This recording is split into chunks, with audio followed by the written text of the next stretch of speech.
This episode is supported by Manscaped. Manscaped have kindly agreed to sponsor the podcast from the 1st of January to the 31st of January. Between these dates, you can use our promo code GTM to receive 20% off products and free worldwide shipping. January is a great time to get on these products as they have a massive January sale. If you've not heard of Manscaped before, then add the leading company in male grooming fitting and around your family jewels. Manscaped have kindly sent me their Perfect Package 3.0. In this package, you received their Lawnmower 3.0, which is a trimmer perfectly designed for your nether regions, so you no longer have to worry about snagging the bag. As a listener of Go in the Match, you get 20% off and free worldwide shipping with our promo code GTM. Head over to www.manscaped.com to grab yourself an absolute bargain.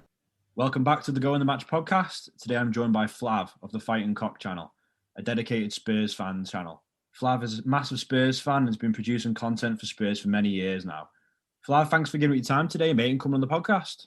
Absolute pleasure, mate. I love talking about Spurs. And you know what? Because we've been producing podcasts for so long, it's nice to be on the other side where you can just answer questions rather than think about how the show should be planned out. So, yeah, I'm really happy to be here, mate. Thank you.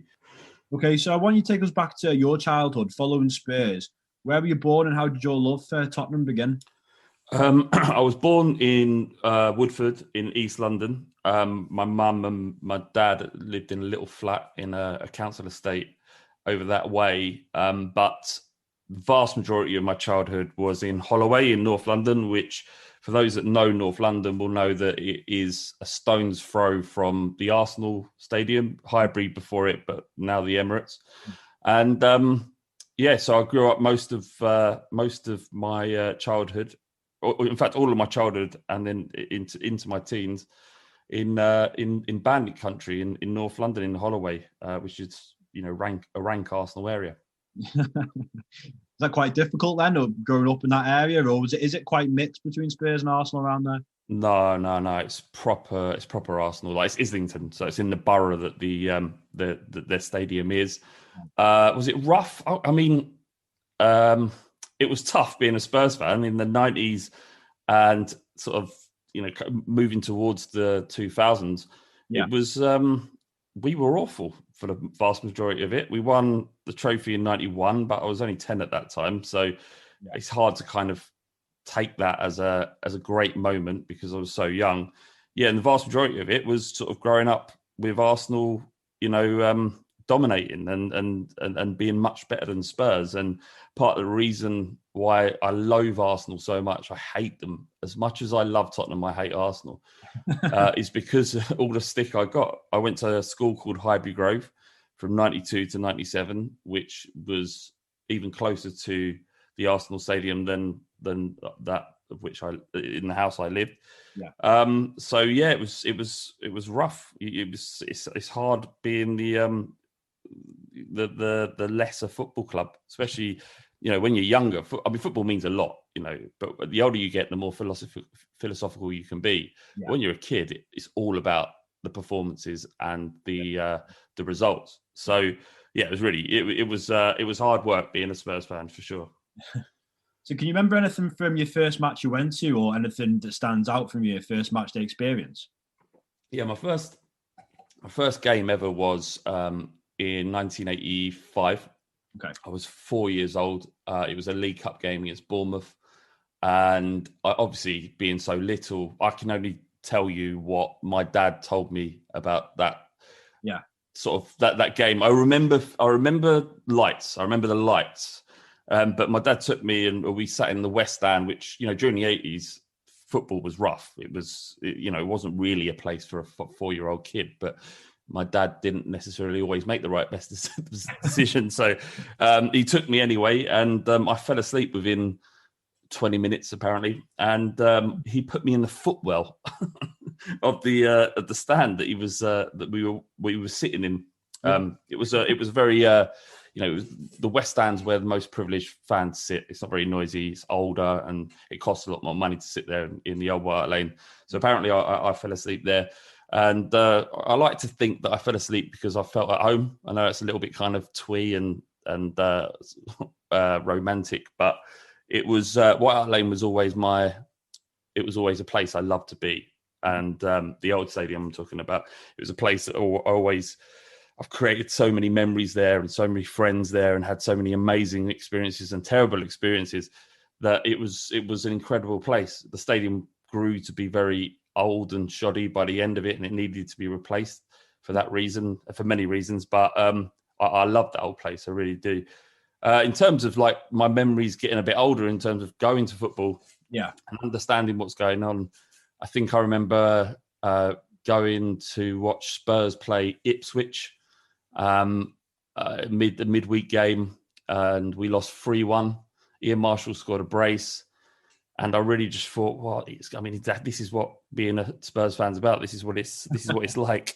Pissing down the rain, and that was my formative years as a Spurs fan, and understanding what the club was and what they were at that point, and still having magical memories of it. And then because I've got older brothers, I started going with them and my dad, and started hanging about with my dad's mates and my brother's mates, and that's where I really started to connect to the football club, because it isn't just about what goes on the pitch. It's so much more. It's about the connections you have with the people that go there, and when you're going with your family, and Spurs being such an important thing to you all. It was fantastic. And also being a lot younger and mixing with older lads, it was something that you cherished. You wanted to be like them. Yeah, 100%. Like every fan from different clubs that I've had on the podcast say the exact same. It's not about, sometimes the 90 minutes just gets in the way, and it is about the whole match day experience. So obviously growing up being a Spurs fan and going to the matches, like you said, with your brother and your family, did going to White Hart Lane every other Saturday become just like a ritual in your life, such a massive part of your life? Yeah, absolutely. Like my brothers, they're half brothers, my older brothers.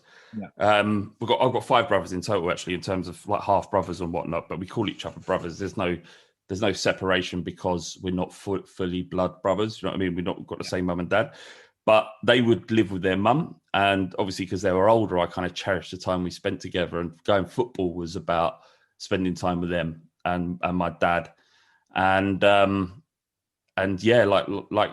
just the game was important and is always important, but the whole thing around football is the connection it gives to you all, and it makes it so much more special. Like if you go Spurs on your own, or any football match on your own, and you haven't got a connection with other people, then I'd imagine it's a much less experience. Because what we're going to talk about my favourite games later, but like when we beat Arsenal 5-1 in the League Cup, to experience that with my family, that incredibly joyous and unbelievable experience, to share that with someone else who knows that that is feeling exactly the same way as you, is the most important thing about football. And you can get those feelings regardless of where you are in the league or what division you're in. It doesn't matter. Like, it's great following Spurs. We're a great football club. We're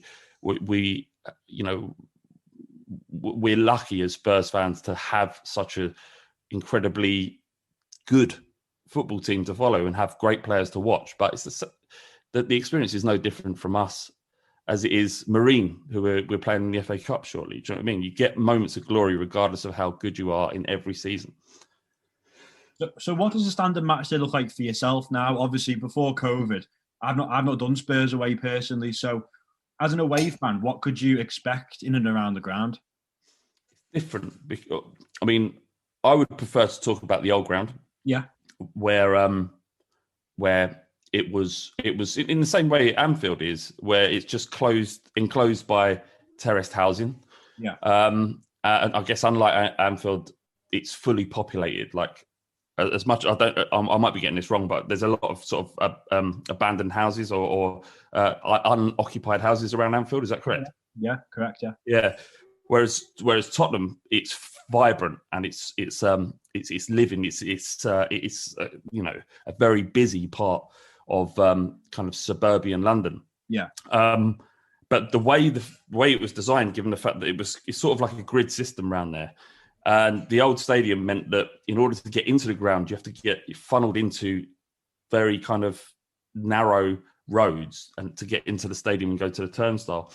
And when like a big team came, like Liverpool would have been big, but more the teams we had rivalries with, West Ham, Chelsea, and Arsenal. In terms of historically where that where our main rivalries came from.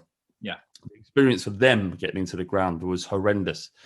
Arsenal especially. We used to have the Park Lane, which is where a quarter of the stand would be reserved for away supporters, and then the rest would be Spurs. And so there was a coming together of the two sets of fans who there's no way for them to get into the stadium other than be pincered into this narrow road. And while obviously got no time for violence at football, violence of any kind, the atmosphere was thick. Yeah. And there was obviously this vitriol between the two sets of fans, and they absolutely hated coming to Tottenham. And it was because of the way the stadium was designed and the local streets were designed. It made them, it's impossible for them to avoid our ill feeling towards them. And we made them know. They knew when they were coming to Tottenham that it weren't going to be easy for them. I remember once when I lived in London for a while, and a bloke came round who he was fixing a boiler or something, and he was an Arsenal fan, and we started talking, and he said he went to White Hart Lane once and he never went back again. It was that bad. And I'm not taking pride out of this. It's just, this is what you need to expect if you come to Tottenham and there is this sort of vitriol between us. But with the new stadium, it's changed a lot. It's obviously it's all open plan. There's huge amounts of space. They bought up a lot of the local housing and stuff, so it's a different experience now. But yeah, Tottenham, like you can't really drink in Tottenham if you're an away fan. There's one pub on the other side of Bruce Castle Park, which allows away fans in. But other than that, unless you're a home fan, you can't drink around there. You can't. You can't get in anywhere, and it's not horrible. There is, like, away fans can walk around in shirts and stuff, and there's no issue. I'm not saying it's like that, but there was an element of tribalism with the old stadium, which was a throwback to the way football was, and I miss it to some degree. It's it's better that football has changed and it's safer and everybody can go, and women and children are more, like, it's so much more safe, orientated. Yeah, exactly, fan orientated, and that's the way it should be. Everybody should be able to go and watch their football. But I feel like the edge has been taken away with the modernisation of the game. I feel like a lot of that with people getting new grounds, a lot of that has gone. So maybe West Ham's a good example, possibly Arsenal as well. Is that a sort of fear that you had moving to a new stadium, that those sort of, like you just spoke about then, the old sort of football times, what you could expect, the more hostility, obviously that would play into your hands being the home side. Yeah. Is that something that you were quite fearful of, moving grounds, that you wouldn't have that? And it's great that it's more family orientated, that more like kids and parents can go to grounds now and be more safe, but that hostility of football and what it probably was more like in the olden days has gone. But that's sort of an advantage for yourselves. Yeah, you do. You lose that kind of intimidation, don't you? Yeah. When in the Champions League season 2010, that was from when Martin Jol sort of took over to about 2011, so about 5-year period. Martin Jol through to Juande Ramos, through to Harry Redknapp. It was so loud. It was the atmosphere in there against big teams was so good. Yeah. The game changes and you do lose that aspect. And it was a worry going into the new stadium. And it's still a worry that perhaps it won't pick up in the way that the old stadium, it won't generate the same sort of atmosphere that the old stadium did. And it will never, because it's just so big. Like, the stadium's, like, it's magnificent. It's incredible as a Spurs fan to go in there and go, this is ours. It's amazing. But we just haven't had the opportunity to create the memories and the feelings around the place that the decades, the century that the old stadium, gave us. It's going to take time. And you remember, we haven't completed a full season in the new stadium. It's been open 3 years. We was at Wembley, which took a lot out of us. Going to Wembley was horrendous. Not it was the best option at the time, but it weren't fun. It didn't feel like watching your team. We were kind of, it just took something out of it. Like it made you realize how important the bricks and mortar of your stadium are, because they belong to you. They're yours.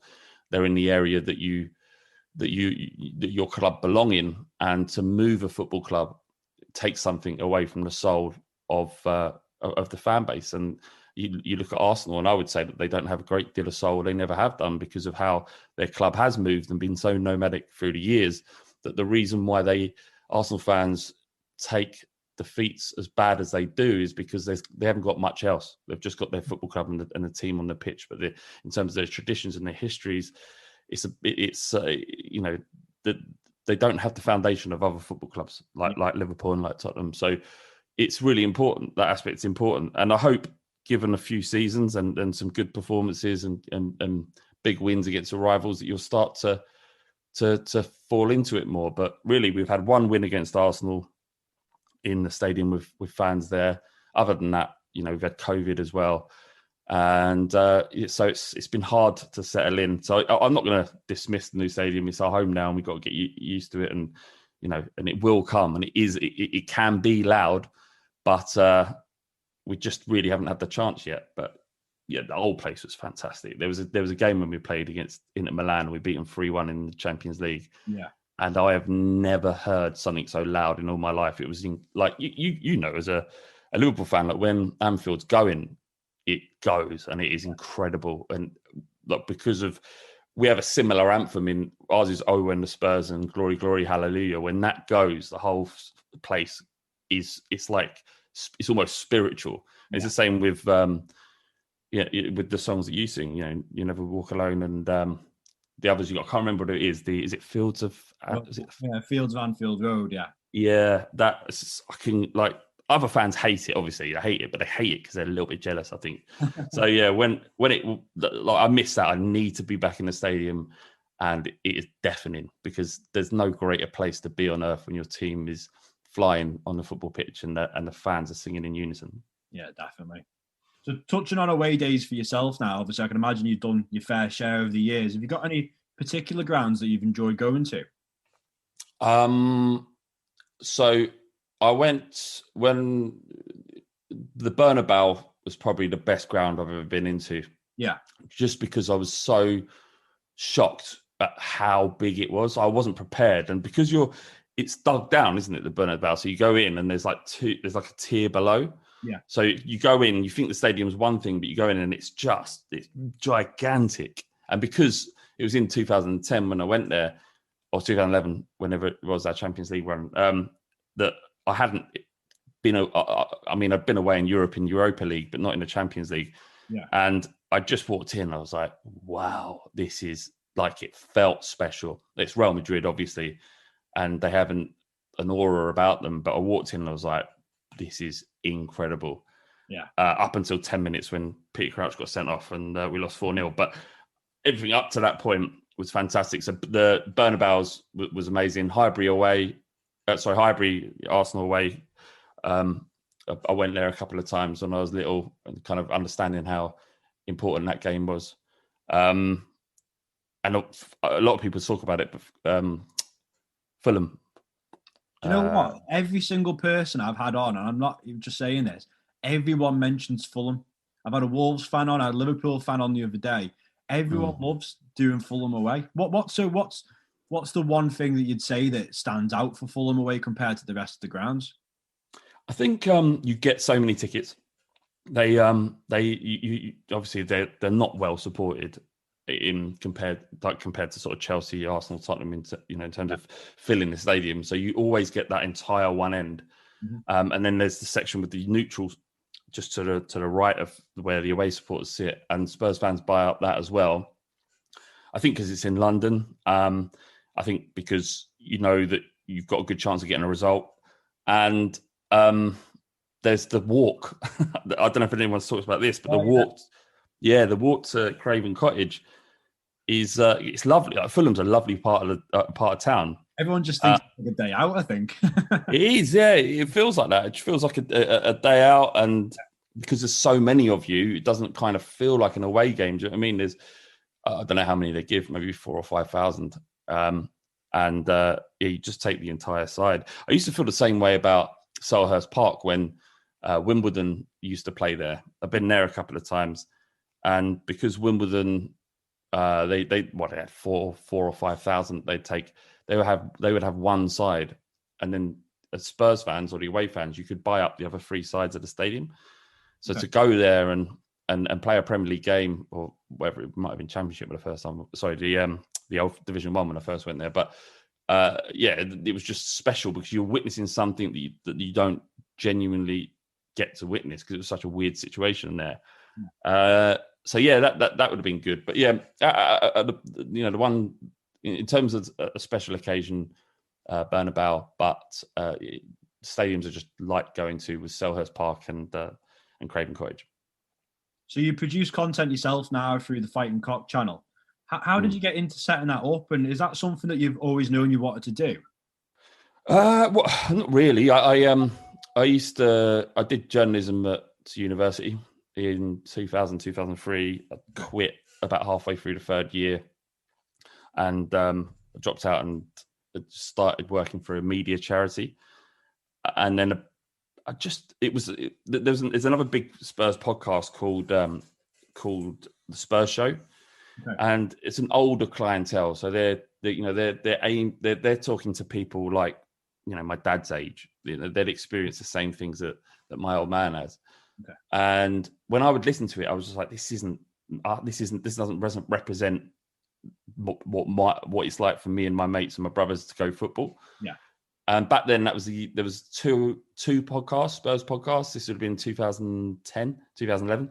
Okay. And there was just nothing else there. So my little brother is a sound engineer, and I had this idea that I could just do something that was more representative to our age group and our fan base, our section of our fan base.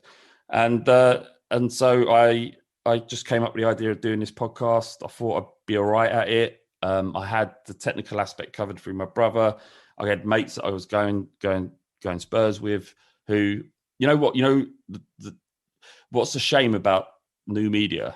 It's great, it's helped our podcast. Without Twitter and whatnot, we wouldn't be able to do our podcast. Really, we wouldn't be able to find the people and send the podcast their way. So it's really useful, but it's actually horrible as well. Like the toxicity on Twitter is one of the worst things about modern football. But what we used to do is, if Spurs had a bad game, you'd go down the Bel-Air or the Billy Nick and you'd talk about it. You'd have a chat about it and you'd laugh and you'd find a way out of the misery of just losing to whoever you've just lost to. And by the time you got home, more or less, you were over it. And what we wanted to do with the podcast was recreate the conversations you were having in the pub with your mate, but just put a microphone there, really. Yeah. And because we do that quite well, we get lots of fans from other football clubs that have listened to the pod now, because I think it's just representative across the fan base that the way we talk about football is the way a lot of people feel. So it was just a case of doing that, and we started, and it was popular, and it started to grow and grow and grow. Then I got a job because of the podcast in football media for a company called Ball Street, setting up a YouTube channel. Yeah, and I learned a lot about business there. I learned a lot about how to monetize your content and how to talk to brands. And about 2 years ago, I jumped ship and this. Fighting Cock's my job now. It's what I do it's how I make money. It's just basically because of the popularity of it, really. But I don't think it would be the same if we started now. There's like 50, 60 Spurs podcasts now. It wouldn't be the same if we started now. I think what we benefited from massively was the crest of the podcast wave. Yeah. As it started to just like flow and go, it just took us along with it. When people started to become aware of podcasts,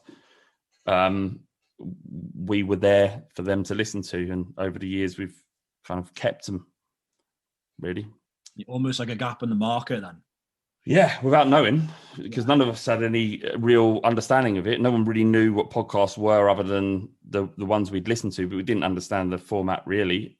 We just went into a pub, found pubs that would let us record in, get my mates down, and just chat about Spurs. We didn't even have a running order. We just talk about the game at the weekend and see what came out. And because we were be so free and the internet was very different then, we were just talking in the way that we would talk to each other. Yeah. We weren't really censoring what we were saying. And I think that resonated with a lot of people. We're more careful now. But back in the day, it was we've said all kinds of things that would definitely get us in trouble now. But it was after a few years, we realized that there was an opportunity there. And, after working at Bull Street and understanding how the business works, I realized there was a way to support myself and create football content and not have a boss anymore. It's fantastic. So obviously being a Liverpool fan myself, one of the highlights of my time following the Reds is obviously the final in Madrid against yourselves. I wanted to get your thoughts on the whole experience from a Spurs fan's perspective of the Champions League final and then going after that, the decline of Pochettino's time at Spurs. So that season, that year, so it was 2019, right? Yeah. That year was one of the worst times for Spurs fans. We basically saw the wheels falling off of Pochettino's regime.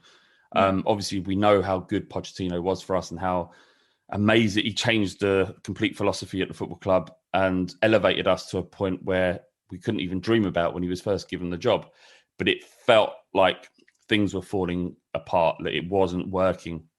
So we're going through that period of playing at Wembley and not signing players. And I just feel like that hindered his ability to develop the football club in the way that he wanted to. Yeah. If things were different, he'd probably still be our manager now, but they weren't. And he had to deal with it and he didn't. And he was unable to motivate players in the way that he had done previously. And that's a failing of his because he was his manager. His job is to get the best out of the players and he wasn't doing that. The team was good enough. You saw the players we had. We saw what they'd done previously, so something was wrong. And unfortunately, it seemed like that Pochettino was the issue there.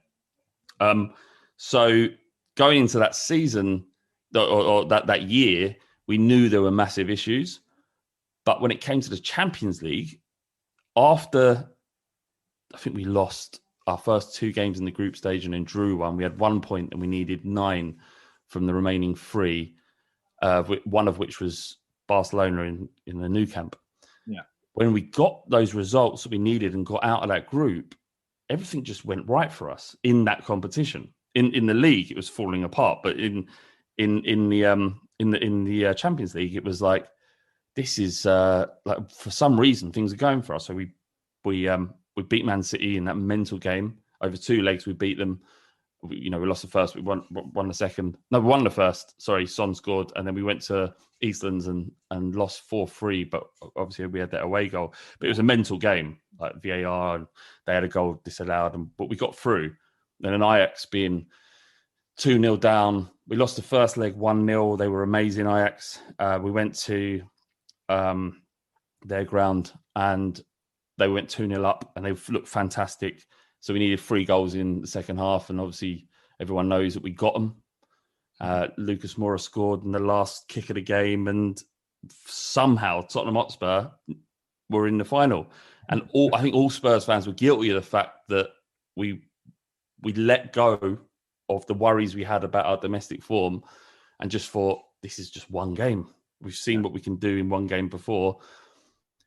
But the problem is that game was against Liverpool. It would have been different, I think, if it was against a team who didn't know us or didn't know us as well as Klopp did. And Klopp it was a masterclass because he nullified everything that we did good going forward.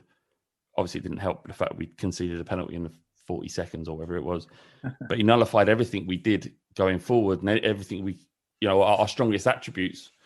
And then and just managed the game superbly, and we just never looked like being able to get into it. And then obviously Origi scored, and the game was done. I didn't go out there because no one could get tickets. Obviously, I'm sure you were aware of how difficult it was to get tickets for that game. Yeah, of course. So not only could you not get tickets, it was really hard to get to Madrid as well. My brothers flew to Lisbon and got an 8-hour coach, which was full of Liverpool fans as well. And just the idea of that just was too much. I thought that after the game, it was going to kick off badly, but apparently, which is almost worse in a way, Liverpool fans were really kind of magnanimous in victory, and there was very little kind of goading and a lot of appreciation of the fact that this was tough for Spurs fans to take. Yeah, 100%. And the mood was good.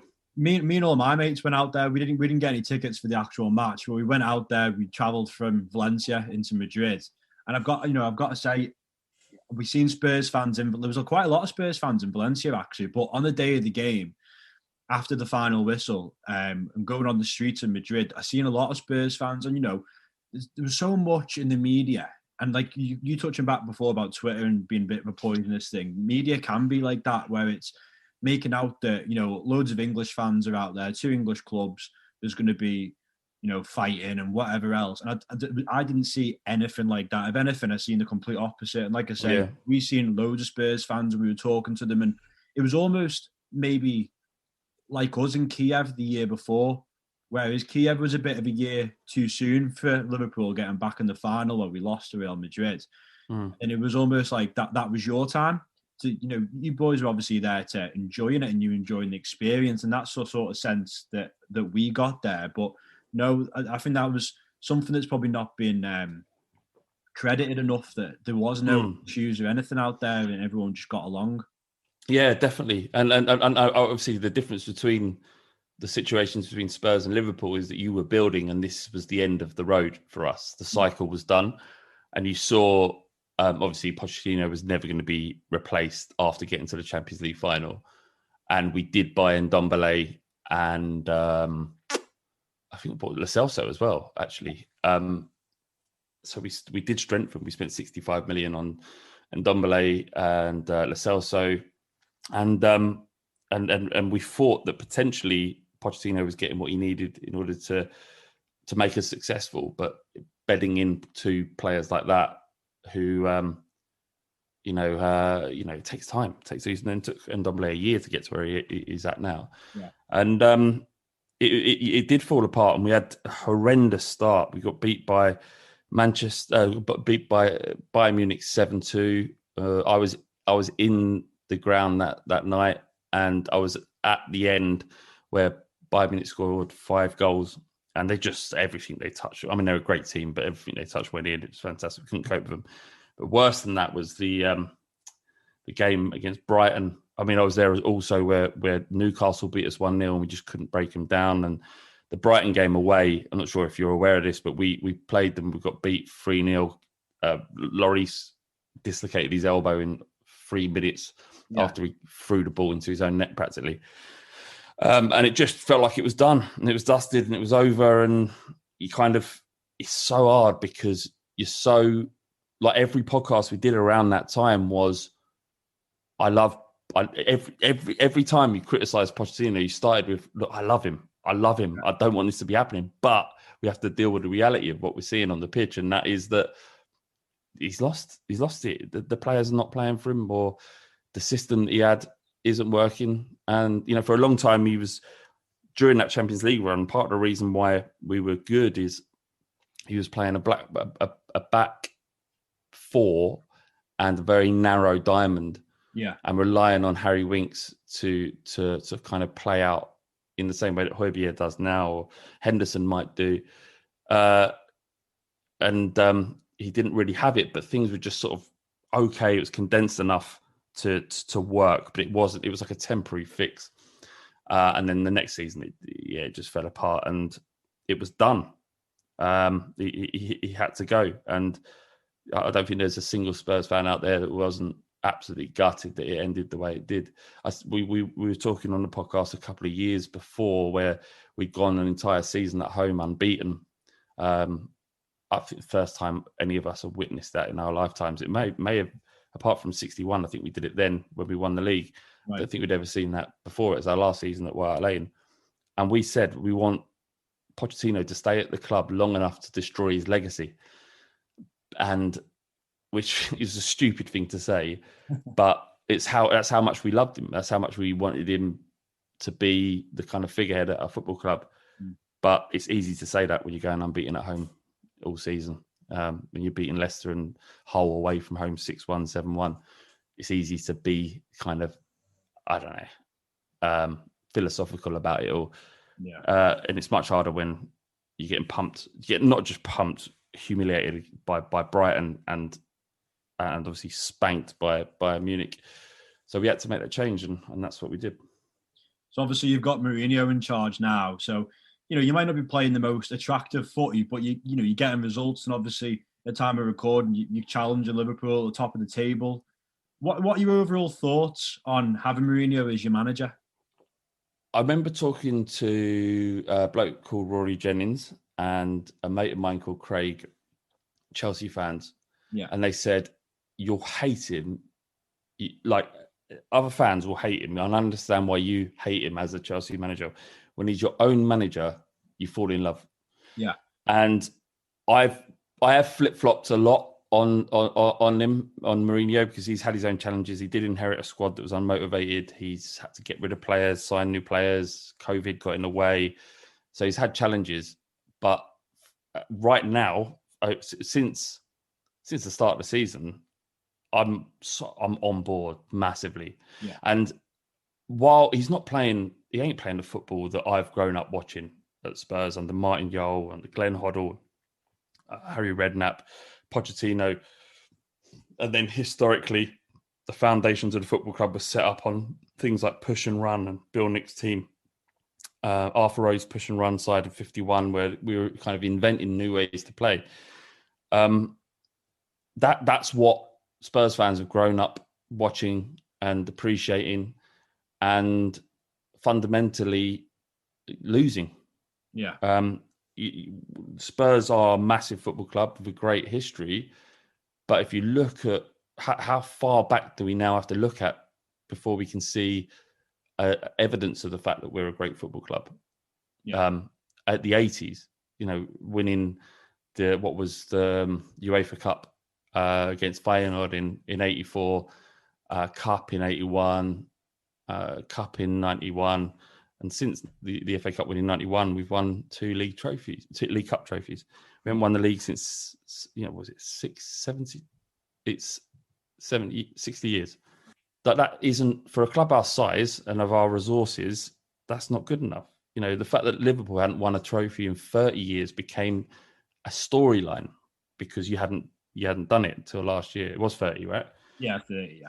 So, and the reality is that there was no storyline about Tottenham not winning the league in 60 years because we're not that football club. We're not Liverpool. We're not. I hate to say it, but Arsenal, Man United, Manchester City in recent years, although they cheat, we know that. But the we're not that football club, and people don't talk about us like that. And people, when you talk about challenging for the league now, people think, yeah, but you're Tottenham, you won't do it. And they've got a good right to say that because Tottenham always spurs it up, as the term goes, right? We bottle it.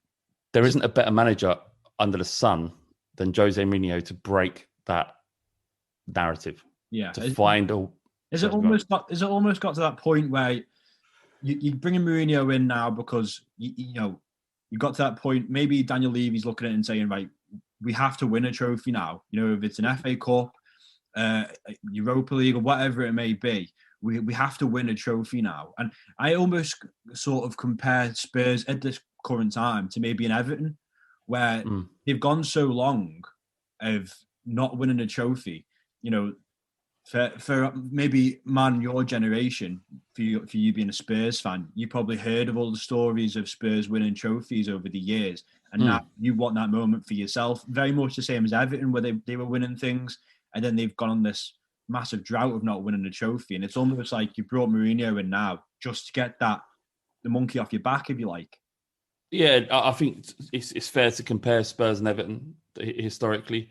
When they won the league in 87, didn't they? I think. And they 87 was an incredible side that Spurs had.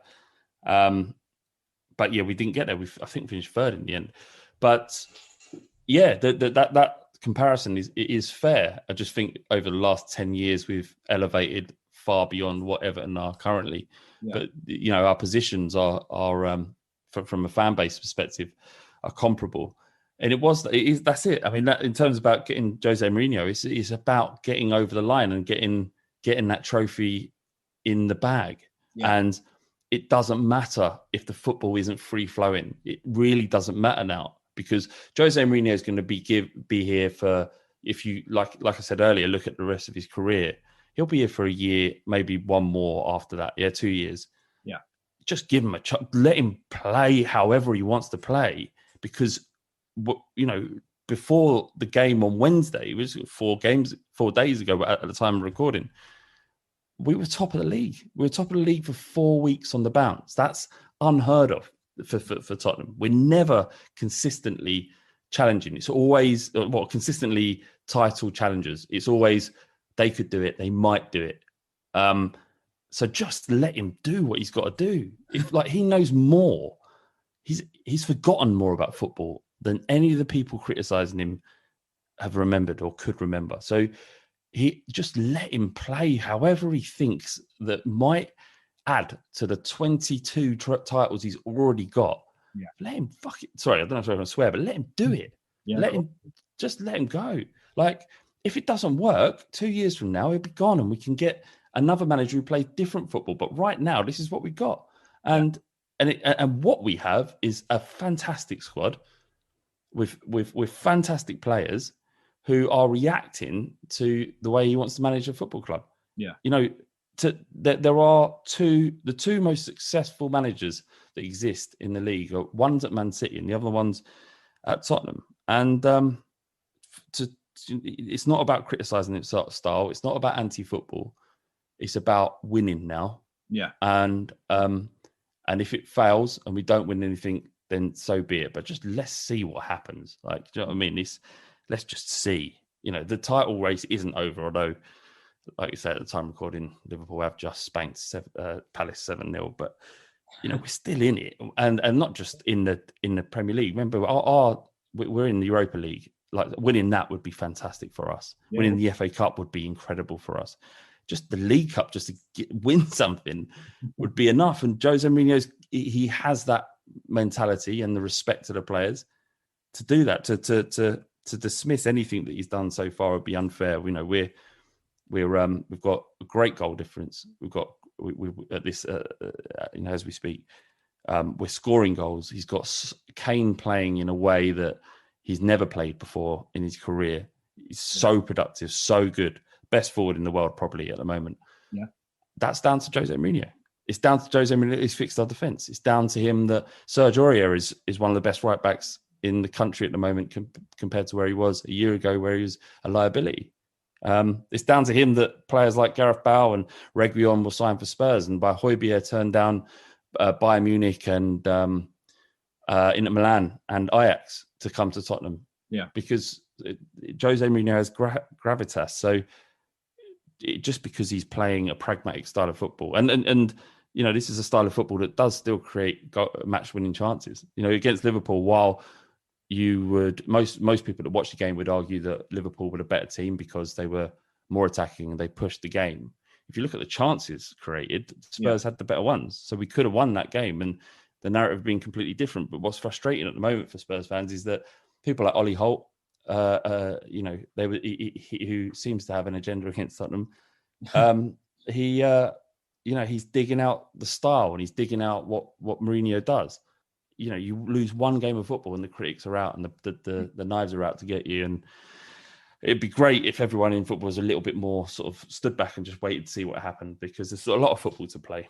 And, you know, if we finish in the top 4 when no one thought we would, when the season started, then that's a good season for Spurs. Yeah, progress. So finally, the podcast is centered around Going the Match. So with every podcast we're doing, I want to end by asking what are your top 3 favourite matches you've either been to or seen? Number 1, hands down, would be Tottenham Hotspur versus Arsenal in the League Cup in 2008. This is a time where Arsenal were the much better, better side. They're really good players. Yeah. they're 4 years out of being the Invincibles that they never shut up about. And we were on a bit of a resurgence. So Jack Santini came in for 9 games, and Martin Jol came in as his assistant. I don't know what actually happened with that. It was weird. He just disappeared and just didn't turn up one day and went back to France. And Martin Jol took over, and it felt like that was actually the change from Tottenham being what they were previously, which was pretty poor and average, to the start of the road to what we've become today. Anyway, 2008 comes around. Martin Jol had been at that point fired just a few games before, and we had Arsenal in the semi-final at the time. Tottenham and Arsenal was a horrendous experience. It was just one of them ones you walked into, and I don't even know if you've had this as a Liverpool fan ever. I guess the feeling of I don't know if you have the feeling of foreboding, if you've ever had that as a Liverpool fan, but the feeling you're going into the game and thinking, we're not going to get this and it's going to be horrendous. Yeah. That was the feeling I had going into that game. And I remember playing music on my headphones when I was going to the game. And it was, I can't remember the name of the Smith song, but it's just, Lord, let me get what I want this time, right? Just let this happen. Just let it happen. Anyway, we went into the ground. We'd drawn the first game 1-1. We'd been leading for 89 minutes at the Emirates, and Theo Walcott scored on like 81 to draw it.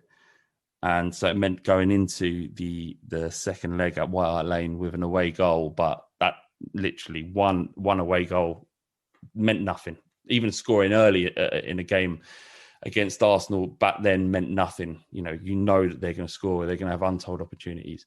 Yeah. So 2 minutes into the game, Jenas picks the ball up, is surrounded by 4 or 5 Arsenal players, and he hits his shot, comes off the post into the net. Everyone goes crazy. But we know that that's still not enough. That's an away goal, but we're 2-1 up on aggregate. Yeah. The game goes on, and we get a free kick on about 25 minutes. And remember I mentioned earlier about how loud White Hart Lane could be. Yeah. We were singing "Oh When the Spurs," and everybody was just up off their chairs. Their arms were aloft in the air, and Jenas whipped this ball in, and it went to Michael Dawson, who leapt, and the singing stopped, because you, as football fans, you know when a good chance is coming. Even if it's, if you didn't follow football, you wouldn't think nothing of this cross, but you thought, oh, hold on, there's something happening there. Bentner actually got his head on it, and it flew into the net. The place went crazy, right? We got to half time. It was 2-0 Spurs, 3-1 on aggregate. And then you're thinking, all right, can we hold on here? We start the game. Robbie Keane scores a third. And then you're starting to think, right, well, we really do have a chance, but if we're going to fuck this up, this is going to be so bad. And we could easily fuck this up. We score a fourth through Aaron Lennon, and there is maybe 17 minutes to go. I was in the stand working out how many minutes per goal they needed to produce in order to get this back. And it was like, at the time, maybe every 3 minutes they had to score a goal. And I was starting to thinking, oh, well, that's all right. That's all right. They score. Adebayor scores an absolute screamer, brilliant goal. And I'm like, please. We break away because they're pushing. Malbrunk on like 88 minutes scores to beat them 5-1, to beat Arsenal 5-1. It's something that they never did to us, even throughout all of their dominance. They never beat us a score like that. Yeah. And just the jubilation, whatever problem you had in the world disappeared if you were a Spurs fan in that stadium that night. That was fantastic. I won't go into as much detail on the other two, because that's the one, that's the game. And I don't think I've ever been able to create or find that feeling ever again at football. That was the peak moment. Second one would be at Wembley, funnily enough, because I mentioned that Wembley was a bad place for Spurs. Yeah. But we played, we were in the Champions League, and we had Real Madrid in the group stages.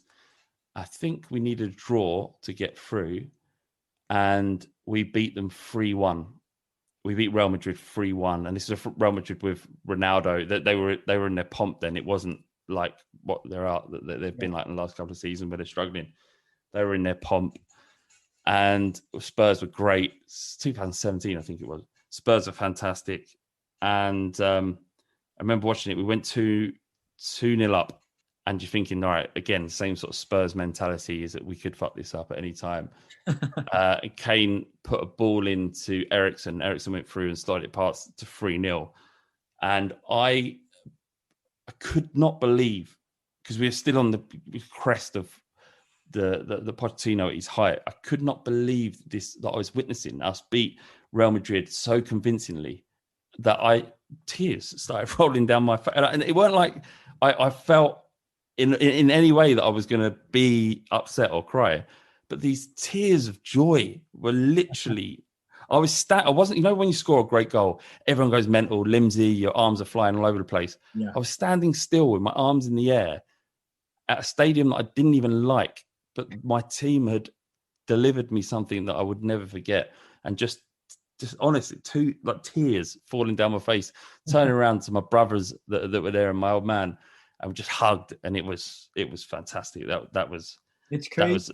It's crazy that what the Champions League competition will bring to playing domestic football, isn't it? The different emotions you get.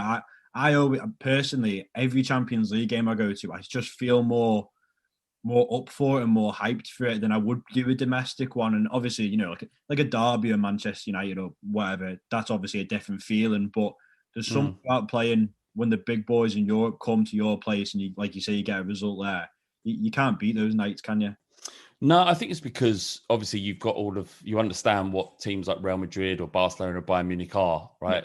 Yeah. And you understand how that because we don't play them every season, they're almost immortalized. Like they're better than you before they turn up because of the way people perceive these clubs to be. Yeah. Forgetting the fact that actually it's just 11 men versus 11 men. Bill Nick said when we were playing Real Madrid in 1963, I think we went on. No, actually, I'm not going to say because I can't remember exactly how it worked out. But Bill Nick, we were playing Real Madrid, and Bill Nick went into the players at the dressing room and went, "Jesus, it's Real Madrid in there, isn't it? Real Madrid. Wow, imagine us playing Real Madrid." And then walked out and didn't say anything else. Obviously, this sort of reverse psychology was a genius at doing this and motivating players. Yeah. But they carried that through. They carried that through the decades, and they remain that. And it's because of that when you get to play them, it's so rare you do get to play them that it is all the more special. That moment's all the more special. And it's almost incredible when you somehow pull it out of the bag and you beat them as we did on that night. Third, I'm going to say Slavia Prague away. Okay. The first in 2006, it was our first European tour. Well, we had two between 91 and 2001, where we got into the competition through cup wins. But in 2001, I was too young to travel. In 2006 was the first season I'd ever was. I was old enough and could afford to go and watch Spurs play. Yeah. And we went to Slavia Prague and went to Prague, and we played Slavia Prague, and it was like a carnival of Tottenham. It was just fantastic. Like it wasn't like football fans going away. It wasn't like an away tie that other people experienced. This was Tottenham away, and I was a part of it. And we got there, dropped our bags off, went down to the square where most football fans meet, because we don't know how to get together unless there's a big square in a European city. But we went to that square, and there's still footage on YouTube. Obviously, phones weren't great back then, but there's still footage that exists on YouTube that just show how sort of jubilant and how carnival it was, and how like fantastic the atmosphere was. It was amazing, because it was about, at the time, it was about me sort of growing up. It was about being able to follow Spurs as an adult and not just with my old man. Yeah. I went there. He didn't even go, actually. So it was like with my brothers and a couple of mates, and the feeling was fantastic. It was beautiful weather. Obviously, Prague's an amazing place. And it was just the best 3 days. It was so good. We won, and just to add to all of that, Paul Robinson was our goalkeeper at the time, and we were in the ground when he was warming up, and there was a massive running track around the pitch. Yeah. And we were singing, Robbo, give us a song. Robbo, give us a song. And usually they turn around and go, Tottenham, or something like that. He just said, stand up if you hate Arsenal. And everyone was like, fucking hell, yes, stand up. It was fantastic. It weren't like a standout result in Tottenham's history, but personally, yeah, it was just the best 3 days. It was so good. Tottenham were back in Europe. Everyone's like buzzing. There was old boys there, young uns, and it was just fantastic. It was great.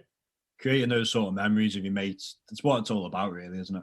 Oh, absolutely, mate. Yeah, like I said, let's start the podcast. The football is the football. It's the thing that binds us, but what makes football special is the relationship that fans have with each other. 100%. That's a fantastic way to finish there, mate. So just before you go, just a massive thank you for coming on and giving up your time. I really appreciate it. Mate, I've really enjoyed doing it. I don't get to talk like this very often. And yes, I really appreciate you asking. Thanks, man. Brilliant. If you enjoyed that episode and want to keep notified for future episodes, please make sure you subscribe, follow and share. And of course, leave us a 5-star rating. You can now follow us on Facebook, Instagram and Twitter, all at Go in the Match, to keep updated for future episodes and updates on the podcast.